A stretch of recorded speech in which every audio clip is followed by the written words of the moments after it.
Welcome. In this video I'm going to show you how you can pair these headphones to your iPhone. So first of all, before the pairing you have to remember to charge your earbuds. At the bottom you can find input for the USB-C cable, or no, it's the micro USB.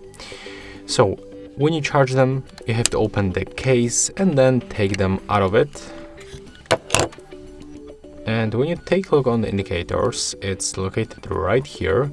As you can see, the left one is blinking on the blue and the red, and it means that this device it's automatically set up to the pairing mode. So it's visible to other devices, and all we have to do right now is just to go to the settings on our iPhone, turn it on by tapping on the switcher, and now we have to just simply wait until they pop on other devices list. So just wait for it. As you can see, here they are. That's the default name, I didn't change it. That's the HT30 model.